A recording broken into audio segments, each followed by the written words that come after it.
మీ అందరికీ తెలుసు, కౌలు రైతులు ఇబ్బంది పడుతుంటే మా పార్టీ అధ్యక్షులు పవన్ కళ్యాణ్ గారు ప్రతి కౌలు రైతుని సొంత డబ్బులతోటి ఆదుకున్నటువంటి వ్యక్తి పవన్ కళ్యాణ్ గారు. రాజకీయ నాయకుడు అంటే ఆ రకంగా ఉండాలి. పవన్ కళ్యాణ్ గారి యొక్క ఆలోచన విధానం నచ్చి నేను జనసేన పార్టీలో చేరాను.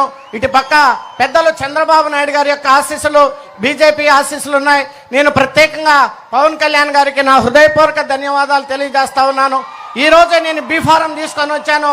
శ్రీరామనవమి సందర్భంగా తప్పకుండా మీ అందరి ఆశీస్సులతోటి, మరి పక్కన ఉన్నటువంటి బాబు గారు అలాగే పవన్ కళ్యాణ్ గారు మీ అందరి ఆశీస్సులతోటి మీ ఇద్దరం తప్పకుండా గెలుస్తాం, అందులో ఎటువంటి సందేహం లేదు అనేటువంటి విషయాన్ని సందర్భంగా మీ అందరికీ మనవి చేసుకుంటూ, జై జనసేన, జై తెలుగుదేశం, జై పవన్, జై చంద్రబాబు నాయుడు గారు, జై నరేంద్ర మోడీ గారు.